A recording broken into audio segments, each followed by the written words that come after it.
You're live.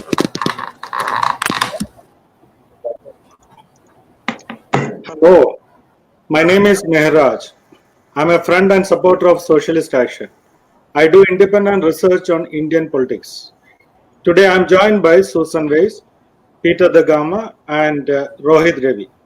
Suzanne is a Holocaust survivor, social activist, and author of the book Holocaust Resistant My Journey. I welcome Suzanne to the panel.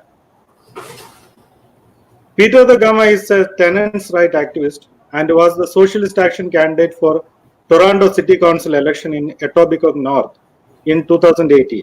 I welcome Peter to the panel. Rohit Ravi is a member of International Socialist, a PhD student at Queen's University, Kingston, and equity officer for Union of Academic Workers, PSAC 901. I welcome Rohit to the panel. I will make a presentation of about 20 minutes, after which panelists will comment and or ask questions for 3 to 5 minutes. Following my response, we then will go to the questions from the online audience. Audience can submit their questions by asking the webcast directly from the YouTube and by typing it directly on the chat call. We welcome your questions. Our presenters will do their best to answer them. If you like this webcast, please subscribe to Socialist Action YouTube channel. If you agree with what we hear during this program, please join Socialist Action by signing up our website www.socialistaction.ca and by calling 647-986-1917. I'll repeat www.socialistaction.ca and by calling 647-986-1917. So let's begin.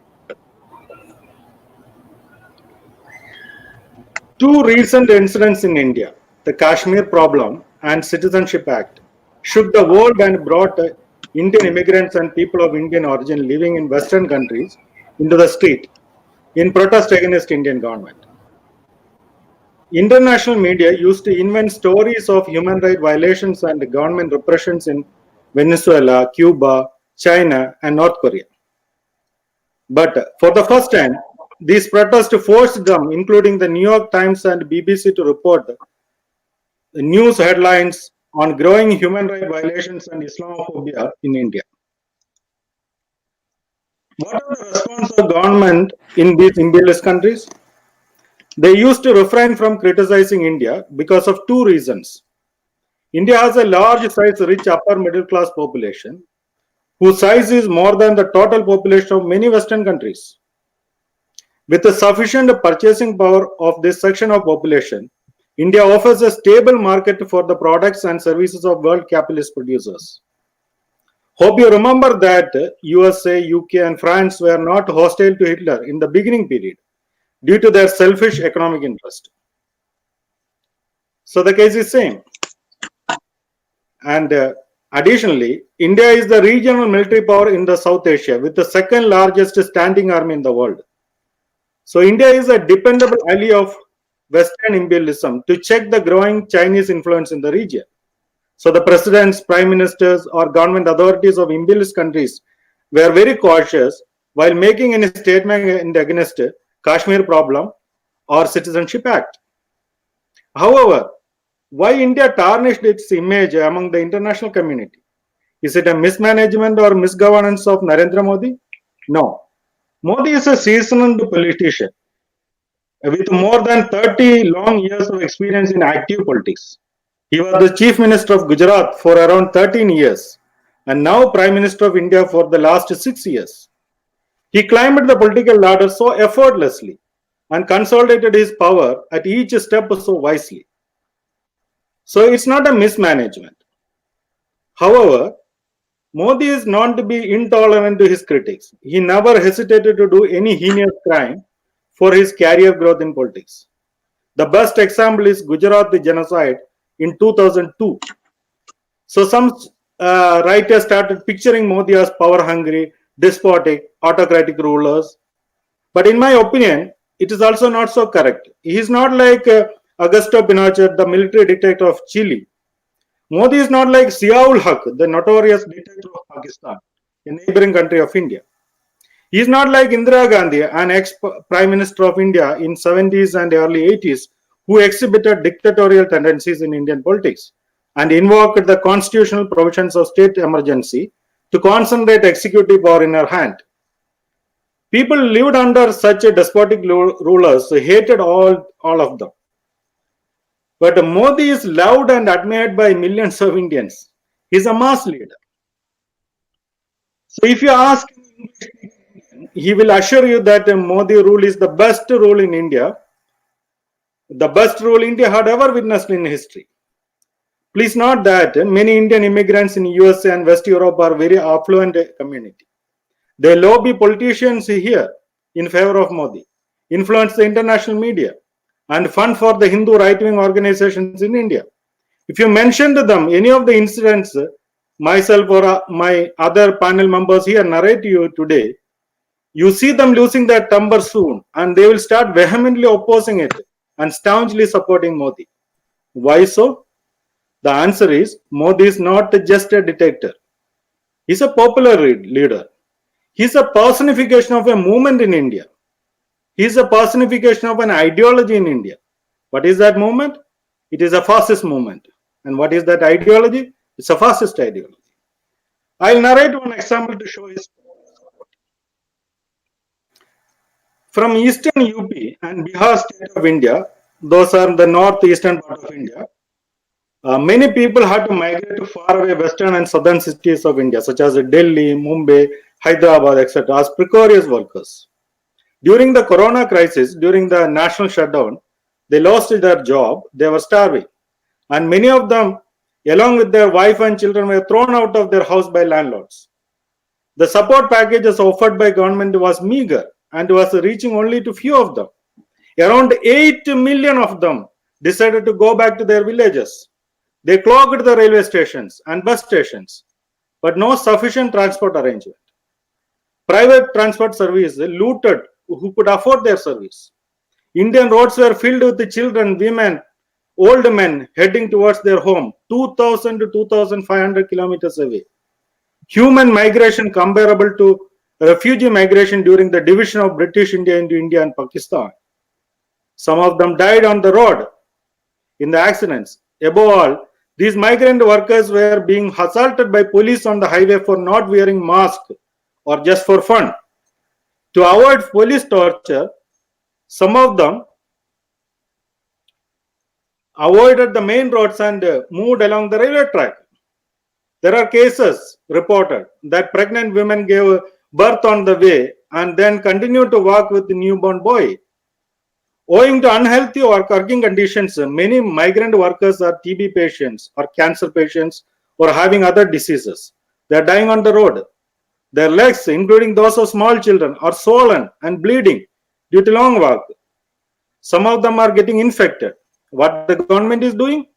They are happy that the migrant workers are leaving cities because they know how difficult it is if aggrieved workers are concentrated in cities.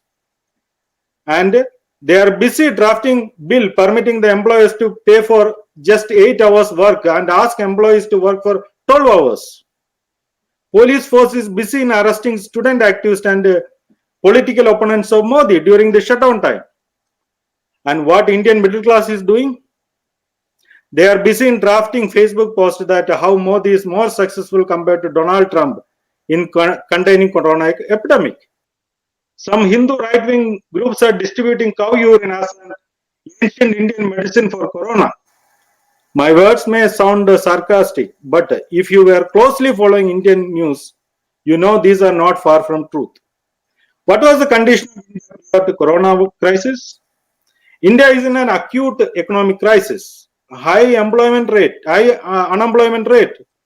very low human development index, inflation, food prices are skyrocketing, public sectors are closing down or selling to private firms, widespread corruption in government administration, powerful financial defaulters are escaping to foreign countries. Now you please watch Indian media. Their survey report shows that the popularity of Modi is growing. That's why I told Modi is a mass leader. He has followers. He is loved and admired by a large number of people. It's fascism. It's true that Modi does not look like a tough, rude military officer, just as Hitler or Mussolini looked like. Modi has no military background. He's not a warmonger or not even expressing any intention to go for a war with even the traditional enemy of Indian state, Pakistan. Hence, to substantiate the characterization, I have to clarify what are the essential features of fascism is, what I mean by fascism, what are the specific characteristics of Indian fascism, why Indian fascism exhibit such specific features, the roots of Indian fascism, and the origin and development of Indian fascism, or class character and class dynamics of Indian fascism. So these are itself separate topics. We cannot cover all these things today. Rather, I would like to narrate a few incidents which will help you to get some awareness of how fascism expresses itself in Indian society.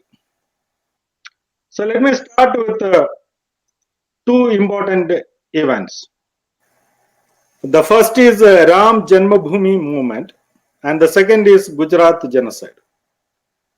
The first led to the rise of a fascist party, the BJP, in Indian political spectrum, and the second resulted in the rise of a fascist leader, Modi.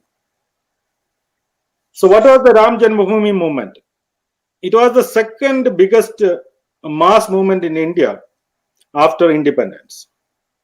In 1980, VHP, a Vishwa Hindu Parishad, a Hindu right-wing organization, began a campaign for the construction of a temple dedicated to Hindu god Ram in Ayodhya at the site of a mosque constructed in 16th century.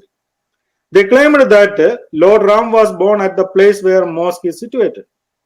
The campaign was so grassroots level and covering each nook and corner of the country.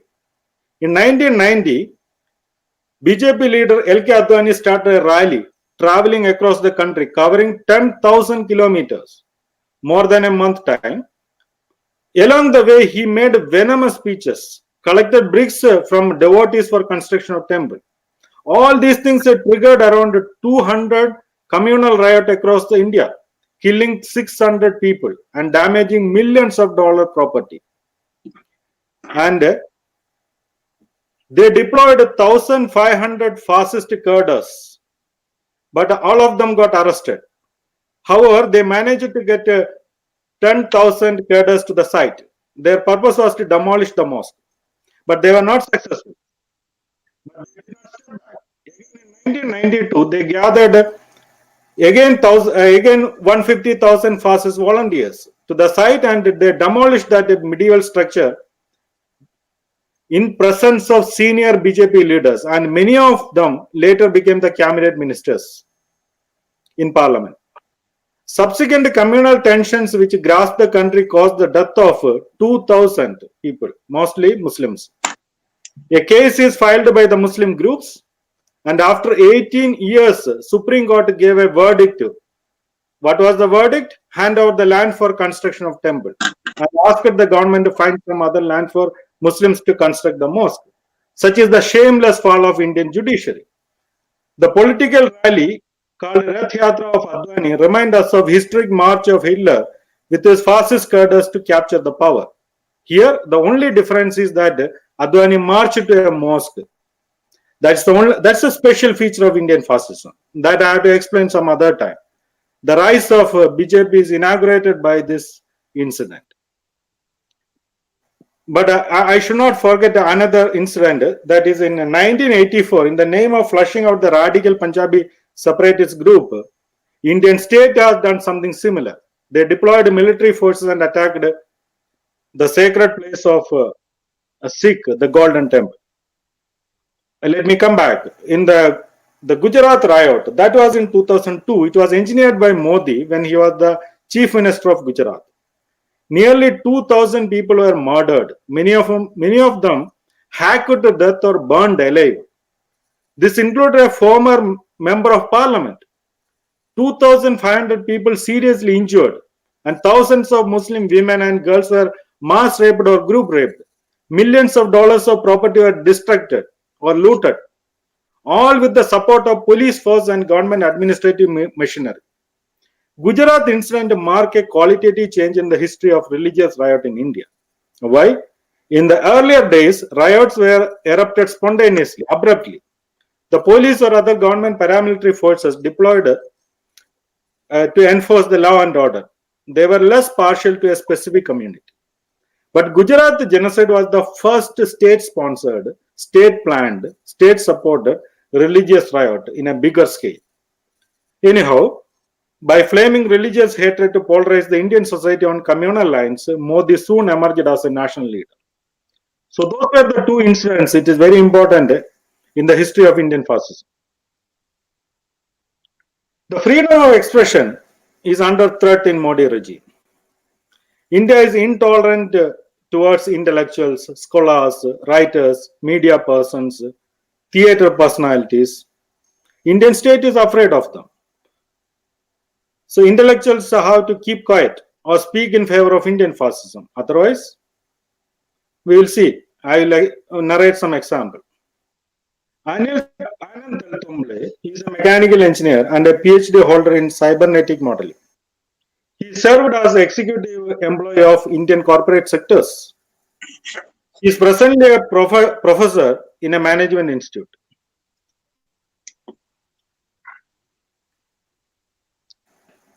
Above all, he is a scholar and author of many books. He was accused of having connections with the 2018 Bhima Korgon incident and an alleged Maoist plot to assassinate Modi. Obviously, it's a cooked up case. Anand denied the allegation and he approached the court. He was granted interim protection from arrest by a high court. However, the state police immediately arrested him and he was arrested by the police. Supreme Court Justice questioned the biased nature of investigation by police. Anand Teltumble is an internationally known Dalit activist and a critic of Modi. So 600 scholars and academics throughout the world issued a joint statement demanding halt to action against him.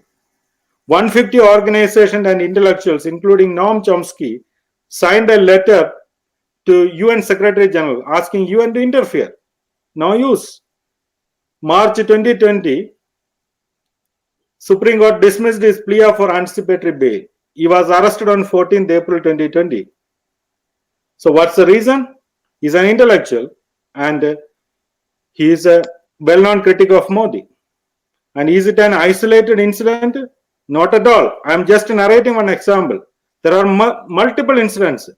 Famous journalist Gauri Lankesh was shot dead at her house by 3 unidentified men. Police could not find out who shot her. Narendra Dabolkar, a medical doctor and a famous rationalist from India, was shot dead near his house by 2 unidentified men. Govind Pansare, a writer and a leader of Communist Party of India, was assassinated near his house. K.M. Kalburgi, literary scholar and vice chancellor of famous Kannada University, was shot dead by 2 men inside his house. These were nationally known famous scholars from India. List is endless if I include people from regional and local level, whom are alive, either changed their side and supported Modi, or kept quiet, or modulated their voice. This is nothing but attack on freedom of expression. There is no state emergency declared in India, but India is under an undeclared emergency. This is a sign of fascism. And I will narrate some other aspects of Indian fascism. Lynching, or a group of people attacking and killing individuals or families belonging to a particular community. I'm not sure whether we have any parallels in history from Germany where German people gathered and murdered Jews. The state might have done. I'm not sure. Suzanne will have more knowledge on that. The crime is committed not by goons but by the mob of youngsters. That's what is happening in India. Others are protecting the criminals from police and journalists. If police arrest them or the journalists report in the media, the mob, including them, women, children, and elders, they will come in the street. against the police and press. This is also another sign of the fascism. I'll narrate a famous case of Muhammad Ahlak that caught the international headlines. He was a 52-year-old man. In September 2015, a mob of villagers attacked his family with the sticks, bricks, and knives and killed him and badly injured his son. What was the reason? They suspected that he ate beef. The mob had collected some meat from his refrigerator, and which police sent forensic testing, and report had shown that it is not beef but it is goat meat. So the police sent it to another lab and managed to get a report that it is beef. You know, public address system of local temple was used to announce the alleged crime, to gather the people to attack the family. Some of the villagers were arrested later, but the female relatives of those criminals gathered and attacked journalists and pelted stone at the media one. And Chief Minister of the state, Adityanath, invited those criminals to present in his rally. Is it an isolated incident? No. This is just one incident. There are countless cases. In 2016, 32-year-old Muslim Ansari and 12-year-old Imtiaz Khan, two cattle traders, they were beaten to death by a mob. And after that, the dead body was hanged in a tree. That's very typical in India. In 2017, in Alwar, it's a town in the western part of India, 200 people attacked another cattle trader, Pehlu Khan, a 55-year-old man, and killed him. And 6 others were seriously injured. And what the leaders did? The BJP Home Minister, Gulab Chand Kataria, defended the mob. And many Hindu right-wing leaders praised the mob. They praised the mob publicly and equated the murders with the Bhagat Singh, the great revolutionary. And what they told, they will be known as heroes like Bhagat Singh in future. Anyhow, until now, 45 people were killed by lynching and 70 people were seriously injured, all for eating beef. Attack is not targeted against Muslim community alone. An Austrian Christian missionary, Graham Staines, and his 2 sons of age 10 and 6 were burned alive by Hindu fascists. He was working among tribal areas, living in for the tribals living in abject poverty. He set up a leprosy home to look after leprosy patients. There are other incidents. Christian nuns were generally abducted. The churches were burned throughout the tribal belt of India. Religious freedom is disappearing under fascist rule. There's a phenomenon called Ghar Wapasi, or forced religious conversion. So the poor Christian tribals and Dalit Muslims were terrorized and converted back to Hinduism. 8,000 people were already converted in Andhra Pradesh, Punjab, and other part of the country for the last couple of years. And let me narrate some other incidents. This is another feature of fascism. That's a regimentation of the mind of the society. So they are revising the textbook of history. Contemporary Indian students are unaware of the real history of India. History books just glorify all Hindu rulers of the past, medieval and ancient, and demonize all the Muslim rulers. Historical events are replaced with fictions, stories, and myths. Now forget about history. What about science? Science books are filled with the bogus claims that many of the modern scientific concepts were known to ancient Hindus, like relativity theory of Einstein. Many tools and devices we know today are a product of modern science and technology. They claim that it was invented by ancient Hindus. They go to the extent that guided missiles were available in ancient India. Aeronautic technology was developed in ancient India. There were airports throughout India in ancient times. Stem cell technology was developed in ancient India. Such are the things written in the science books which are taught in the school curricula. In Indian Scientific Congress, Papers were presented by scientists in supporting such claims. Really, I do not know why, either out of fear, or they are benefited from the fascist state, or they all have gone mindless. Even scientific data coming out of India is nowadays not authentic. There are many claims recently that medicine for corona is invented based on Ayurvedic technique, an ancient Indian medical system. Now you think if this is the case, you can imagine what is the authenticity of data produced by Indian government on economic status of the country. Despite their claims, India is in acute economic crisis. That's a fact.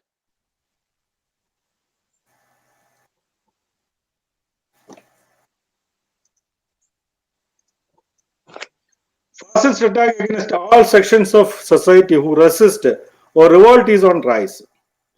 Students are in the forefront of movement. Dalits, lower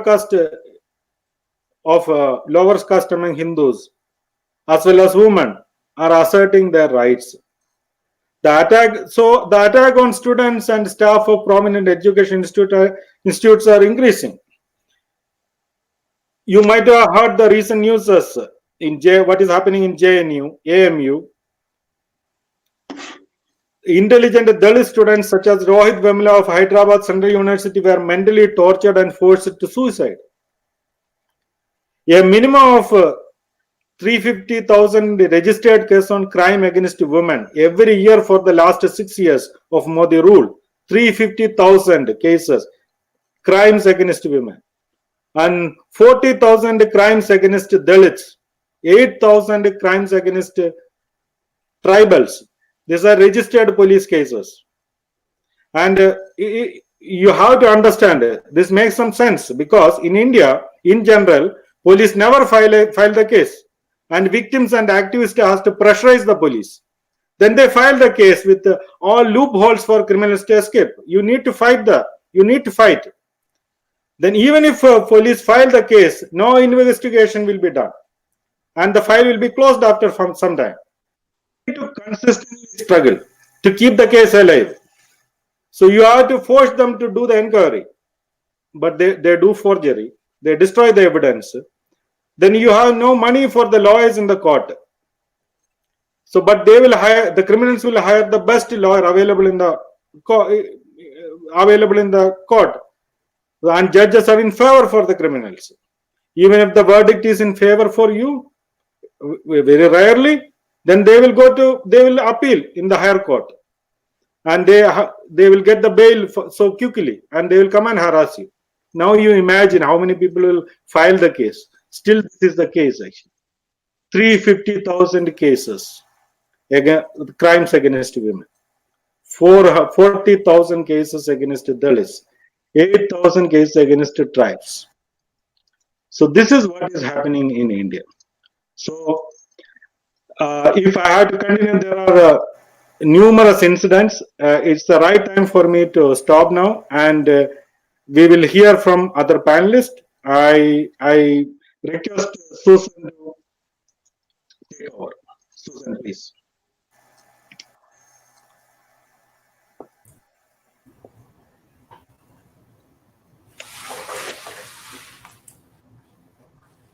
Thank you, Mihraj, for your excellent presentation on India and the threat and meaning of its fascist government.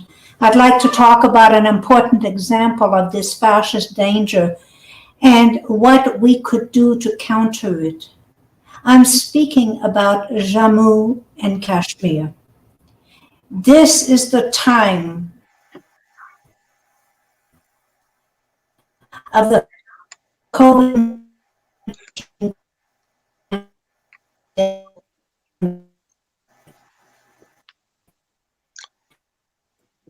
I think Susan is having some connectivity issues. Maybe we can wait for it. Yeah, I think Susan is back.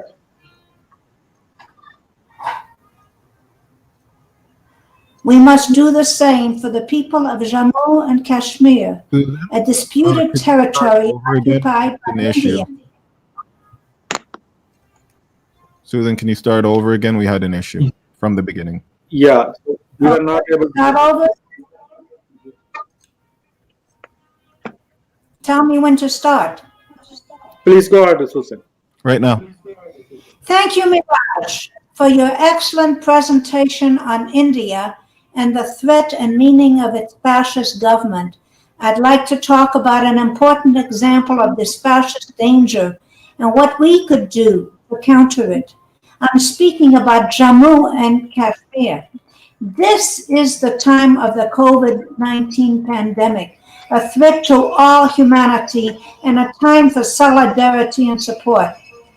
In this spirit, we reach out to victims of apartheid Israel's occupation of Gaza. We must do the same for the people of Jammu and Kashmir, a disputed territory occupied by India.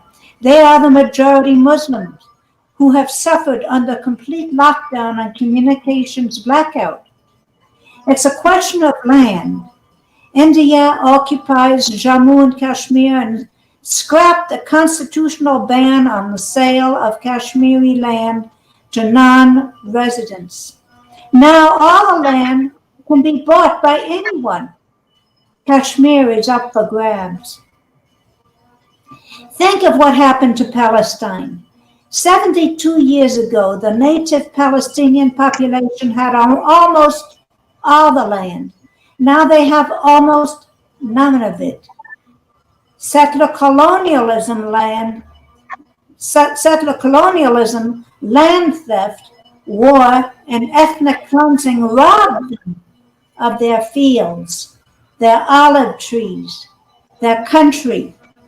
Kashmir could become another Palestine. Yet Muslim Kashmiris under Indian rule, under attack, and India rejects United Nations involvement. COVID-19 struck, and Indian Prime Minister Modi uses it as the excuse to intensify his oppression. India's security forces in the region include no less than 700,000 heavily armed soldiers, equal to nearly 10% of the population of Kashmir. The peoples of Kashmir face grave threats with COVID-19. As in Palestine, this follows on decades of state violence, denial of rights, massive human rights violations. Like the Palestinians, Kashmiris suffer from the silent inaction of the international community. The government of India has wiped out Kashmir autonomy and locked down the country under permanent military rule without democratic rights. We in Canada need to join the growing international movement of solidarity with Kashmir. Let's explain that India's Prime Minister Narendra Modi follows in the footsteps of Israeli apartheid. Please sign a petition. It's 2607 Foreign Affairs Petitions. Get on your computer. It's 2607 Foreign Affairs Petition. Kashmir solidarity activists must urge the Trudeau government to publicize the report on Kashmir by the United Nations High Commissioner for Human Rights. We must press Trudeau to speak out in defense of human rights in Kashmir. Anti-war groups, New Democratic Party activists, the Green Party, and other progressive organizations in Canada need to alert a broader public to this dangerous situation. What should Canada do? Oppose the lockdown, oppose the arrests and military killings in India and West Kashmir. Extend the hand of solidarity to Kashmir. Call for self-determination of the Kashmiri people. So I have a lot of questions to ask you, and Mihraj, and one of them is, how does Modi justify his hostility to Muslims? Thank you very much for the honor of speaking on this panel. Thank you, Suzanne. So I will comment on Suzanne's question to me, and first let us go to Rohit and let us listen his viewpoints. Rohit, please. Okay, hello everyone. First of all, I would like to wish Eid Mubarak to everyone tuning into this panel. I'm very happy to be able to share this platform and contribute to this very important conversation on the rise of fascism in India. Just perhaps one thing that I would like to contribute on the outset is that in approaching the problem of fascism in India, perhaps one of the important tasks for socialists here and across the world is also to locate India and its ruling class within the larger tendency towards Islamophobic nationalism that has taken roots worldwide in the last couple of decades. So while Hindu nationalism or Hindutva has a long and distinct history in the Indian subcontinent, which Mihraj A so well pointed out, its contemporary ascension to political power is also a post 9/11 phenomena, which extends well beyond the boundaries of the subcontinent itself. As Mihraj mentioned, in 2002, Modi emerged into the national political landscape of India after having presided over communal riots in his home state of Gujarat, where many hundred Muslims were killed by Hindu rioters. At the same time, as the Chief Minister of Gujarat, he was also responsible for an aggressive agenda of privatization with huge incentives to corporations, with several austerity cuts to the public sector, all peddled under the deceptive and rather populist language of development and growth. So this powerful political model, wherein the working class is first divided along ethnic, nationalist or religious lines, and thus weakened in its collective capacity and disarmed, and then subjected to severe attacks on the economic front, is something we are familiar with globally here as well. It's nationalism for the poor and neoliberalization for the rich. So Narendra Modi is one of the many populist faces, a snake oil salesman basically, who became necessary to protect and further the interests of capital by distorting the interests of working people, especially after the financial crisis of 2008. So the global kind of consensus around Islamophobia has resulted in the development of India as a sub-imperialist force as well in this context. So this is something that so powerfully Suzanne has brought out in the conversation on Kashmir. So the years under Modi regime has seen an exponential increase in expansionist tendencies of both the Indian state as well as the Indian capital. While Kashmir had been under Indian occupation for many decades, today it is the most militarized zone in the world, with unfathomable human rights violations taking place as we speak. So until recently, the Constitution of India had accorded what might be called a partial autonomy to the region and prohibited mainland Indians from purchasing land and property in Kashmir. So what has happened now is, as Suzanne mentioned, under Modi, the constitutional articles that granted the special status has been taken away, and Kashmir has been under severe lockdown for more than 9 months now, with all communication channels towards the outside world being either completely closed or heavily surveilled. So through this suppression, brutal suppression, the state has opened up possibility of two modes of dispossession. One, by virtually opening the valley and its resources to investments by the Indian bourgeoisie as it attempts to navigate its economic crisis by opening up the resources of Kashmir, and also by trying to create a threat of demographic change through a settler colonial model, wherein mainland Hindu Indians can now begin to settle in the valley. So it's not surprising then that India's affinity towards Israel in the settler colonial model has also grown disproportionately during the Modi regime in terms of arms deal and foreign policy as well. Today, India is the single largest buyer of arms from Israel, with close to 50% of the total Israeli arms being exported being purchased by India. India is also the second largest importer of arms in the world after Saudi Arabia. So the largest chunk of this is from Russia, followed by Israel, US, and France. So in this sense, we are witnessing a rather grotesque inversion of the supposed non-alignment ethos of the Indian foreign policy that was famed during the early Cold War. So as the ruling class across the world and imperious forces align with each other in their kind of shared Islamophobia, India finds itself dutifully aligning, legitimizing itself, and in turn legitimating the same order at the time. And Indian capital too, it's in coordination with the state, has an expansionist turn now. So at both social and ecological levels, even beyond the region. One of the prime cronies of the Modi regime, who is the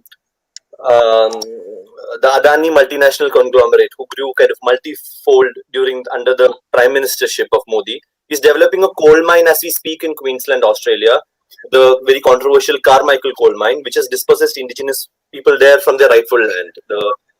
The native title to over 1,300 hectares of land was forcibly taken away by Adani under the patronage of the Queensland administration. This is where I feel it is so important to go back to the point of international solidarity and coordination that Suzanne was making.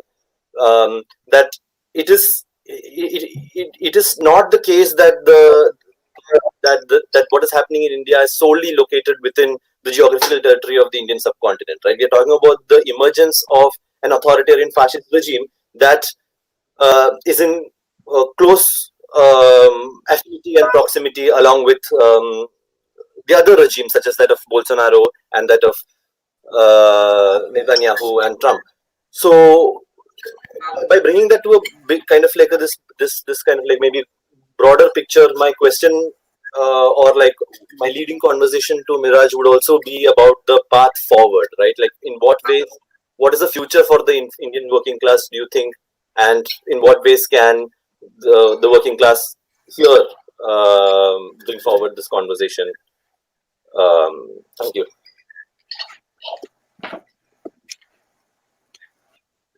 So let us hear from Peter. Okay, yeah. I'd like to thank the previous speakers, Mihraj, Susan, and Rohit. I just want to make a few comments on and then ask a couple of questions. One,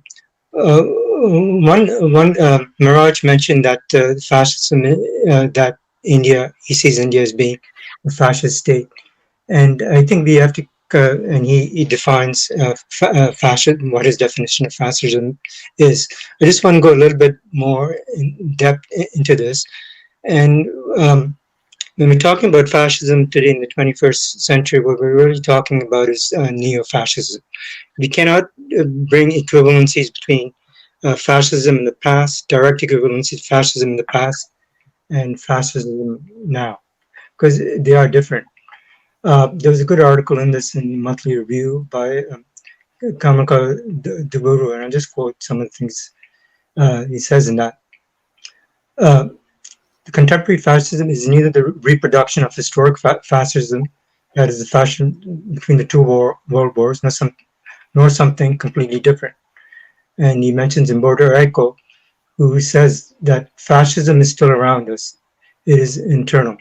It'd be easier for us if they were to appear on the scene, somebody saying, I want to open Auschwitz, I want the black shirts to parade again. And so it's not like that. Fascism can come back under the most innocent of disguises. And I think this is what's happening in places like India, Brazil, and to some extent also the United States. And I just want to go, since Rohit and Mihraj touched on a lot of things that I wanted to say, I just want to say a few things. So in the Monthly Review article, there's a term called rebirth, and the Hindu Modi's whole ideology is about the rebirth of Hindu culture in the Hindu nation, at the detriment of all other cultures, particularly the Muslim and Dalit. So there's that, and other minorities. The preamble of the RSS, which is the umbrella organization of all the wings, including Bharatiya Janata Party, and they promote ultranationalism. And so that's one of the components of it. So Mihraj touched on a lot of the common features of fascism in India and 21st century fascism. One is driven by ultranationalism, attack on minorities, attack on modernity, attack on intellectuals, and he mentioned attacks on students in Jawan, JNU, and also other intellectuals, attack on actors and film producers, and corporate control. And Rohit mentioned that how Modi favors the big corporations, the Ambanis and the Adani, the richest people in India. And also another feature is that they try to undermine democracy, undermine liberalism, undermining such statutory institutions like the court and the elections. One of the ministers said that 2019 would be the last election. 2024, there would be no election, and BJP would come for another 50 years. So these are dangerous signs, and both Mihraj and Rohit. So what I would like to ask Mihraj and Rohit also alluded to this is like, how do we fight fascism in India? How does the left in India fight fascism? The Sitram Yechuri, the CPIM chief minister, said in an interview, what we have to do today in the BJP, which is pursuing a four-pronged attack. They are more aggressive in the pursuit of neoliberal reforms, and they are undermining parliamentary democracy, statutory institutions, and aligning foreign policy with the dictates of American foreign policy. So what is the strategy, a united left front, or since the left parties are somewhat weakened, do the left parties have to make some accommodation with the Congress party? And the second question I want to ask is about the attack on Muslims. How is this occurring also in states like Assam and the Rohingya population? There's an article I read about detention center with 3,000 people detained, and 28 people have died. And are these increasing, these detention centers in Assam and other places in India? Thanks. Okay, thank you, Suzanne. Thanks, Rohit and Peter.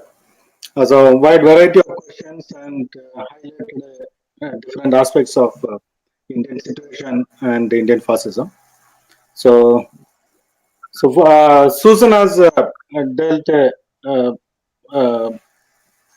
different aspects of Kashmir issues and how it is something similar to the Palestinian cases and other. So it's the things which is going on in Kashmir, the atrocities which is carried out by the Indian state for last 50 or more years, and which is multiplied during the Modi regime, or in fact the fascist style of handling the Kashmir issue. It has started much before, actually, during the earlier BJP regime, which was the prime minister of that time was A.B. Vajpayee. So the Kashmir and Rohit took it in highlighted the economic aspects of the whole issue, actually, and international aspects of the whole issue. So, and there are quite a lot of questions. So let me briefly present my view on that, actually. First of all, how to handle the Kashmir situation, or how to understand the Kashmir issues. And there is a very interesting question I got, how the rest of the India see about the Kashmir. So let me start from there, actually. So the rest of the India is most of the Indian people, not after 2014, when after the rise of 2014 is considered as the mark, the historically a milestone, the rise of the fascism in India, the ascendancy of BJP, and the Modi is coming to the power. But even before that, the people of India were mostly hostile to the Kashmir issues. So they were not in favor of a separate Kashmir. Even if you look at the resolutions of most of the left revolutionaries in India, they were not in favor of a free Kashmir. No, the question is that the point is that you do a detailed objective study of the Kashmir problem, and you analyze all the aspects of its economy, its the class dynamics of the people of the land and international situation, and the military complicancies. It's a ego issue of a three nuclear state. Then you come to a conclusion, and that's a different aspect. There are different left groups which took a decision that free Kashmir is not a right option, but doing a different thorough analysis. But that's not the case. Most of the mainstream left groups or other progressive groups. That is because they cannot take such a position of free Kashmir and comfortably work in the Indian society. So there's a hostility towards Kashmir actually. So this, so that is because it has got, it has some. That is why Kashmir has got something to do with understanding the whole development of Indian fascism actually. In the starting from the 1920s or prior to that, 1925 is considered as the starting point of Indian fascism. Or even prior to that, when proto-fascism existed in the Punjab region, or in other part of the India, especially in some parts of the central provinces, and in the Kashmir region. So it has to start from there actually. So how that is the whole background to be explained to understand why Indian left or Indian progressive forces are taking a hostile approach towards Kashmir. So it is my personal opinion is that I don't prefer a free Kashmir. That is my personal opinion, not because I'm hostile to Kashmir, but based on the studies done by different political parties, and I prefer to their views. Actually. So now coming to the the question from Peter.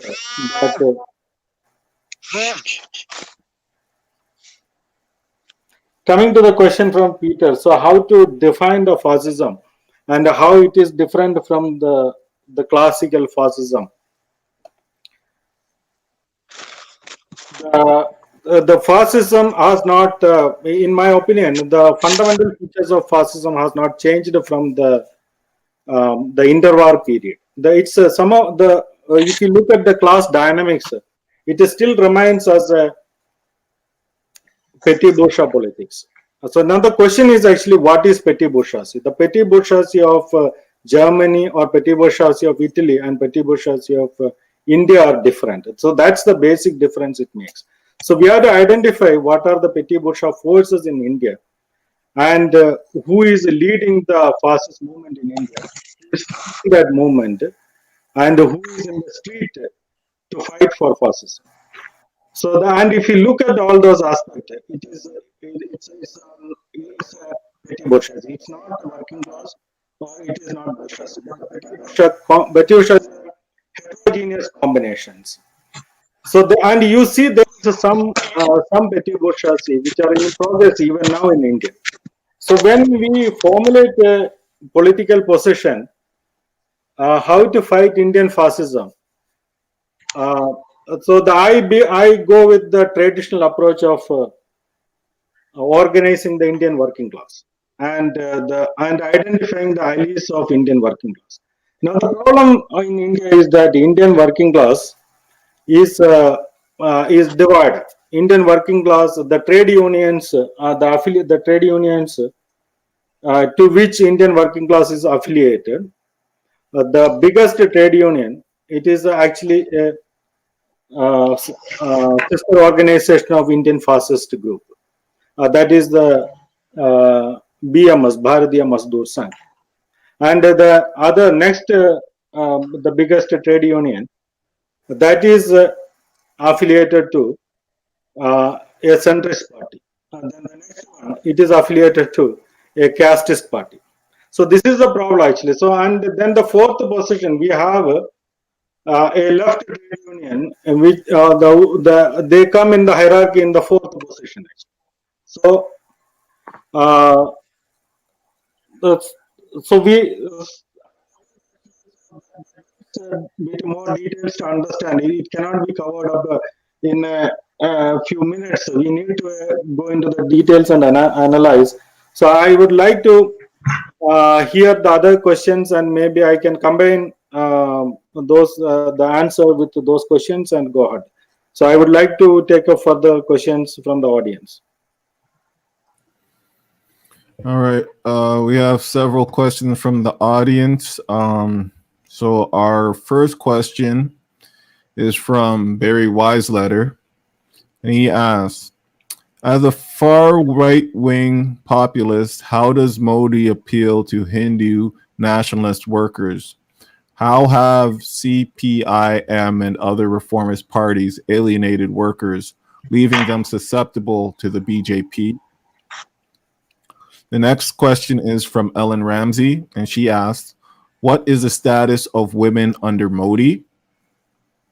And then our third and final question for this round is, this is asked by Sam Eric Dant. What are the connections between the recent rise of proto-fascism in India and the historical base of the Shiv Sena? Are they part benefactors or forebearers of this movement? Any connections to the RSS? Those are the first three questions. Go ahead and answer, please. So let me start with the Barry's question.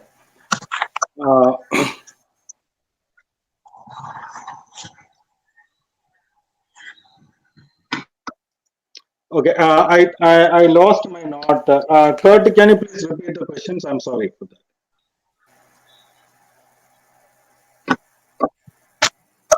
All right. So Barry asked, how have CPIM and other reformist parties alienated workers, leaving them susceptible to the BJP? And then Ellen Ramsey asks, what is the status of women under Modi? And Sam Eric Dance asks, say this succinctly, is the rise of proto-fascism in India and the historical base of the Shiv Sena, are they part benefactors or forebearers of this movement? Any connections to the RSS? So Shiv Sena, is there any connections to Shiv Sena and the RSS? Okay. Thank you. So how the biggest CPM or prior to that undivided Communist Party could not organize the working class, or how the working class had moved towards BMS or other fascist groups actually. This is a big question actually. In fact, the working class was first time organized in India by the left parties. It's not by the fascist or other groups actually, and they did historic movements in India. The first anti-war movement in the world itself was in Calcutta, organized by left working class organizations. So then what happened in the later stage actually? So there was a problem actually. Working class originated in India in a few cities actually. So like it originated in Bombay, it originated in Calcutta, it originated in Chennai, and a few other second grade cities spread across India actually. So the left groups did not have the their organization in all these places actually. So in 1925 or 1920s, the Indian Communist Party was formed, and they organized the working class in certain cities. But around the 25 and the 30s, there was a split in the Communist Party, actually. And the major founders of the Communist Party themselves were removed or dismissed from the party. Like, for example, one of the greatest intellectual of India, the M.N. Roy, who later became the General Secretary of Mexico. He was, in fact, he was against Stalinism. So there are so many Indian Communist Party passed many many bad moments actually. So that was one reason. Then there were other reason. Was the most important reason was that the Indian fascism first targeted students and working class. And Indian fascist organization, that's RSS, they appointed 2-3 full-time workers, and they were infiltrated into the working class movement and the student movements at that time. Actually, they were under the leadership of Indian left parties. That's the All India Students Federation and the left trade union, and they got themselves trained in the organizational activities, and they soon came out and launched their own party. But how they could attract the workers, that's an important point actually. So this is where actually not much enquiries were done actually. So in my opinion, there is a specific reason for that, because who were the first working class in India? So the working class in 1947 or prior to that or immediately after 1947, when the Prime Minister of India started the industrialization policies, the working class emerged from the upper caste. So the working class emerged from the upper caste, and the upper caste was socially more favorable to the Indian fascism. So the people coming to the working centers, the factories, white-collar workers, or even the blue-collar workers of the factories, they were socially more tilted towards the fascist organization. So can't we overcome their cultural aspects? We can do it actually. We need very militant class movements actually. Through that movements we can enlighten them. So Indian left movement failed to do that actually. That was one of the reason of the growth of BMS actually. In the initial period, and there was some stagnation for BMS for a short period, but again they picked up actually. That's the basic reason actually. We have to get into that class structure of the Indian society to understand. So anyhow, coming to the second question, what is the condition of women in India? It's deteriorating because the ideology of Indian fascism is very much closely related with Hinduism, though it is not what we understand as a Hindu religion. It is a reinterpretation. So they are inventing the past. Actually, the past never existed, but they are imagining some kind of the past. They are interpreting a religion in their own way. So that is what even the initial revivalist in India, like Vivekananda Swamiji or later Dayananda Saraswati, they were interpreting the Hinduism in their own way. Actually, in fact, they were not presenting the Hinduism as such. So that particular Hinduism they interpreted has to serve some specific class interest actually, and that class interest were actually, in fact, it was harmful to the emancipation of women. So if we see this thing, if you see those, I think it is Rohit is willing to answer those questions actually. Rohit, you can please go ahead. Okay, thank you, Mihraj. I was just going to touch upon the question of gender a little bit as well. It is that the Hindutva or Hindu nationalism is primarily a masculinist patriarchal project, right? It is based upon it is based upon also the imagination of India as Mother India, or a female figure whose dignity and honor is to be protected, and women, especially in places where BJP and RSS are strong, are subjected to forms of violence in the form of either protectionism or even we hear cases of honor killings where victims of rape are murdered by the community or murdered by the murdered within the RSS organizational forces. So it is. So the issue is. To come back to, I think, also the point about the communist movement in India and where that leaves the working class right now. This is something that Mihraj touched upon. I think I would just add a couple of things. Is that in the during the anti-colonial period, the communist movements were very strong and had played a decisive role. But in the post-colonial period, much like the European counterparts, faced with both an ideological crisis as well as state oppression, the communist parties ended up taking a turn towards radical parliamentary politics. Right, this created with time a vacuum in terms of revolutionary organizing, I would say. So while the unions and peasant organizations remained relatively strong, there has been a recession consequently in terms of the capacity for revolutionary organizing.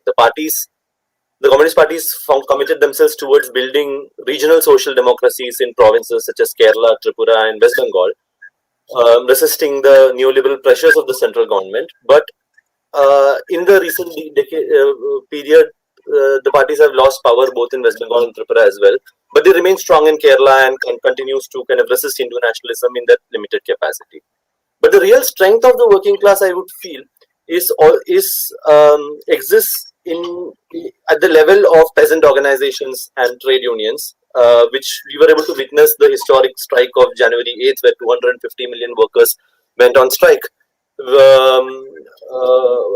as well as the unprecedented farmers' marches and student movements of the recent years as well. Now, perhaps one challenge is that still the largest component of the Indian economy is in the informal sector, in the unorganized sector, meaning that the latent power of the presently unorganized labor power in the country is still incredible and would be fundamentally decisive factor in the movement towards socialism. So the working class of India is a sleeping giant, that is waiting for a political voice to emerge.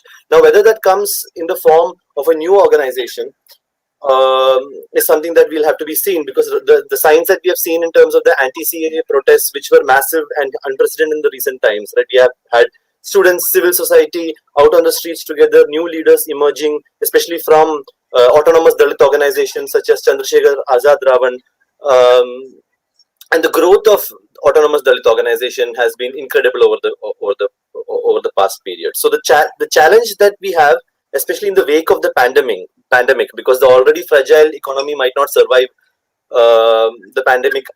It is either that the fascists will resolve the crisis for the bourgeoisie, or the working class will have to develop its own voice, right? But to be able to develop its own voice, the program that needs to be at the heart of the organization has to bring together class exploitation with the question not just of religious persecution and Islamophobia, but caste-based oppression. This has historically been a criticism that has been made from autonomous Dalit organizations towards the traditional communist parties, is that the question of caste has not been quite at the center.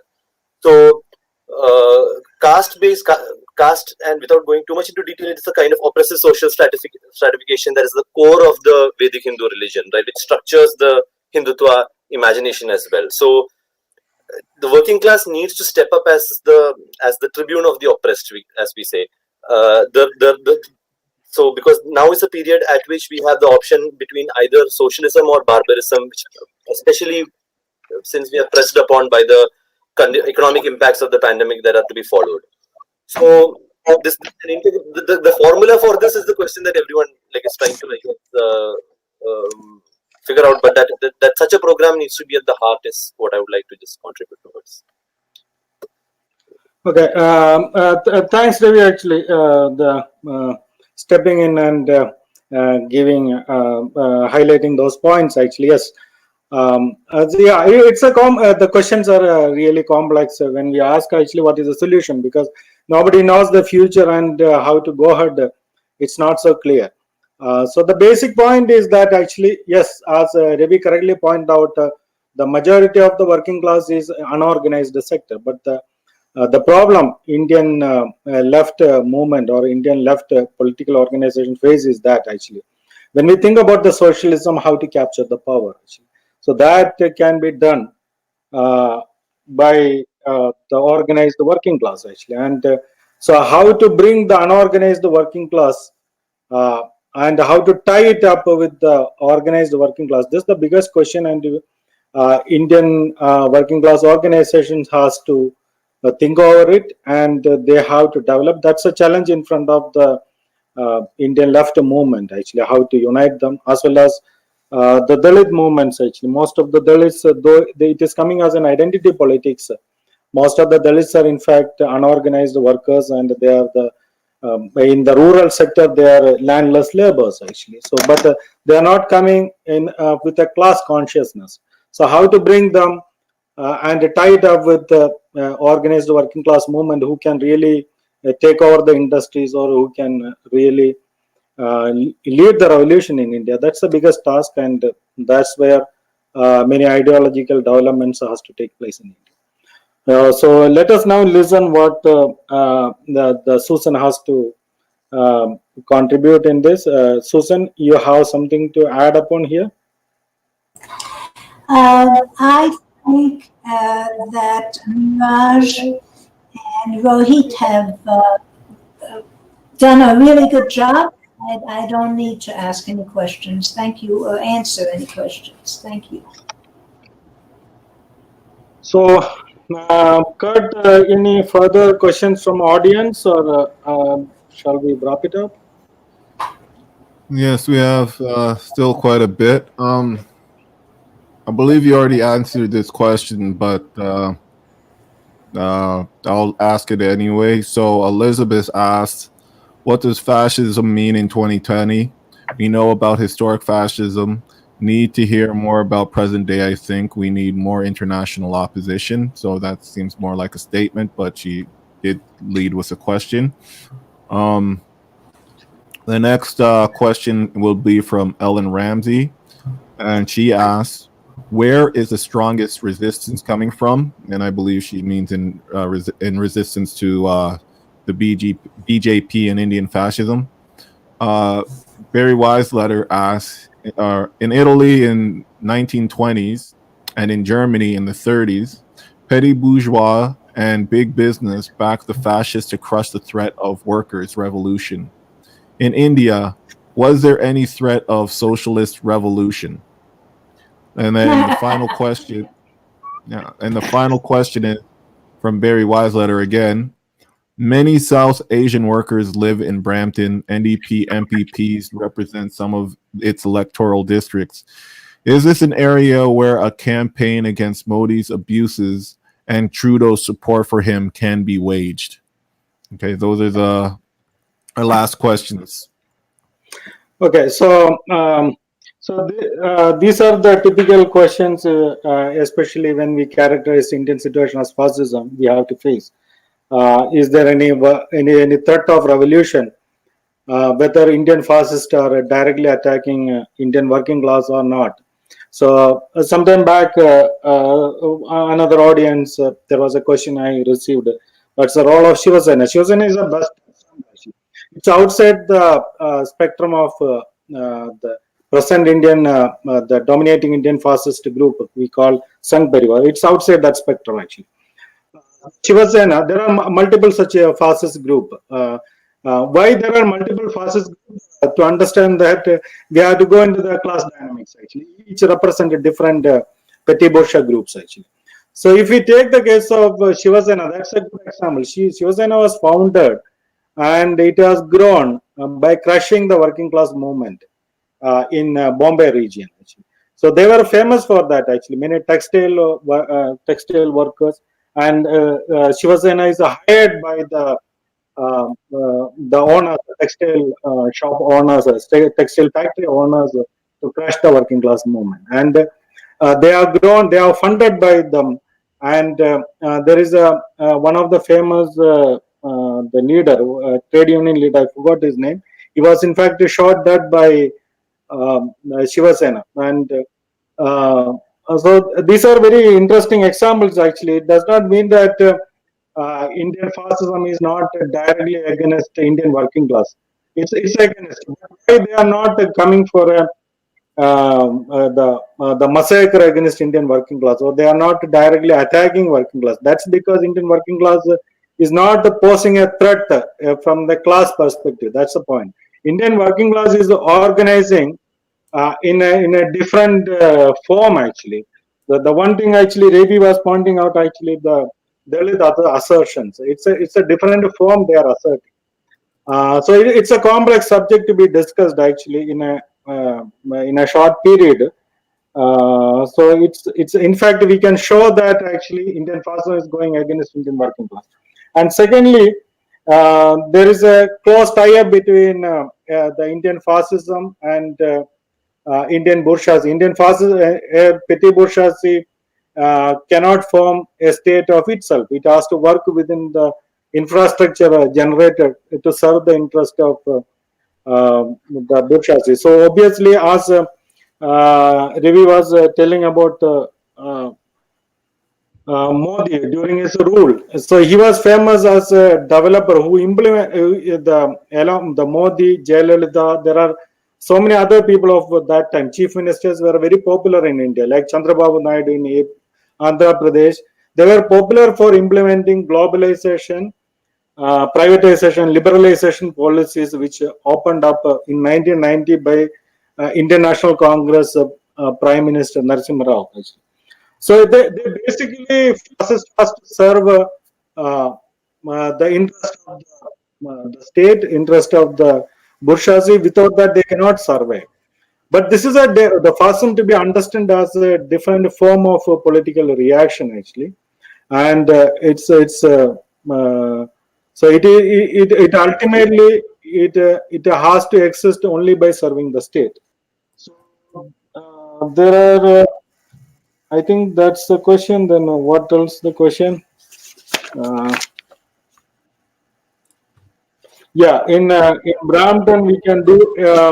Yes, there is a lot of opposition, especially in the Brampton region, because Brampton has got a history of the Indo-Canadian workers, and a larger section of the Brampton community is not supportive of Indian the fascist government. It's a positive point because in general the immigrant communities are in support of fascism. They fund the Hindu right wings, but so that's something actually we have to organize. We have to think about. I think. That's the thing. There are quite a lot of important questions that cannot be taken up in a short period, and so let us go ahead. Yeah, okay. So that we should have. I think this is the time now to conclude and wrap it up. So let us hear the concluding remarks from all of our panel members. So I would like Suzanne for her final comments. Thank you very much. I would like to again say, what should Canada do? Oppose the lockdown in Kashmir. Oppose the arrests and military killings in India and oppressed Kashmir. Extend a hand of solidarity to Kashmir. And for those who agree, call for self-determination for the Kashmiri people. Trudeau should support human rights in India. Don't support Modi. And lastly, to suggest again. Please sign a petition, 2607, Foreign Affairs Petition, 2607. Thank you again for this opportunity to speak at this very, very important issue. Thank you, Suzanne. So let us go to Rohit. Rohit, the last words from you. Thank you. I would just like to thank Susan for bringing such a concrete task to us, which is which involves the signing of the petition and bringing the voice, charging Canada with demanding that the Indian occupation of Kashmir ends. And I would like to kind of just reiterate that the freedom of Kashmir is a choice that the Kashmiri people themselves make, right? So it is important for us to be able to put sufficient pressure globally, internationally, in making sure that the voice of the Kashmiri people, which is currently being brutally suppressed, can be heard. But at the and just to conclude, I would like to thank everyone on the panel and all those who have been tuning in. This was a very important discussion, and I'm very happy to have been able to participate in it. And thank you for supporting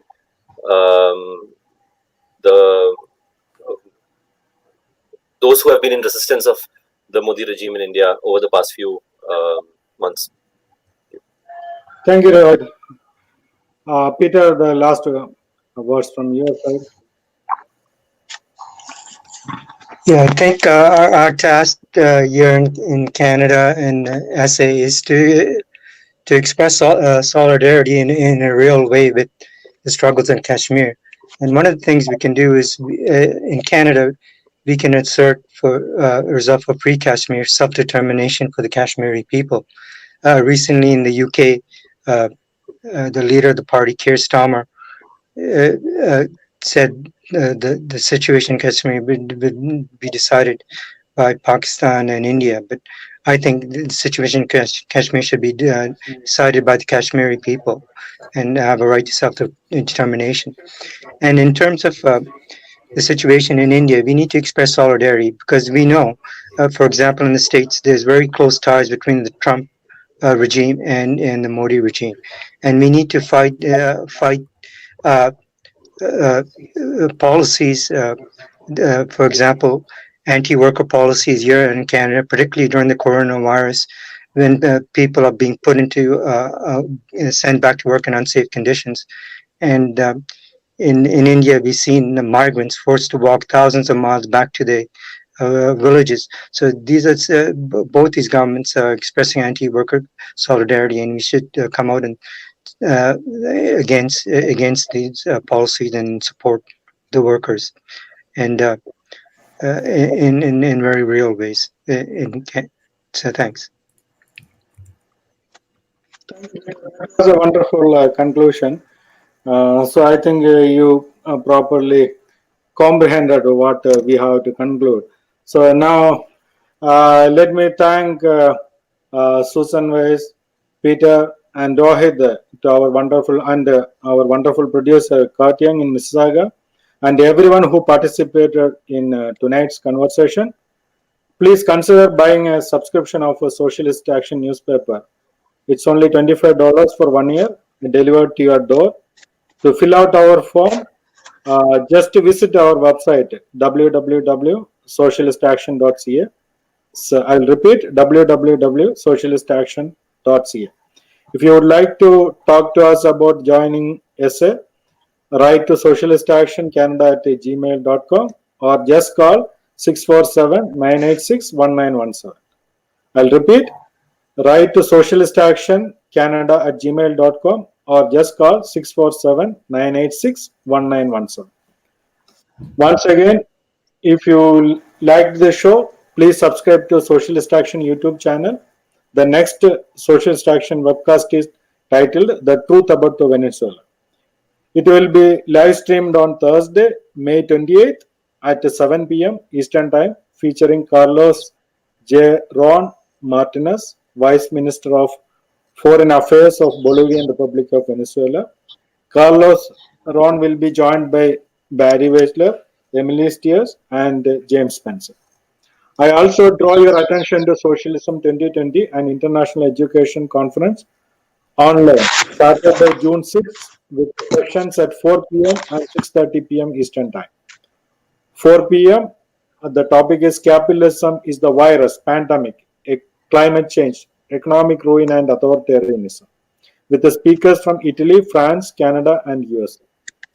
At 6:30 p.m., the topic is System in Crisis, a working class vision of future, with the speakers Jeff Mackerel, Emily Stiers, Weiss Engler, and John Clark. For the details, please visit www.socialistaction.ca. In the meantime, please stay safe, healthy, and active. Thank you for watching. Bye for now.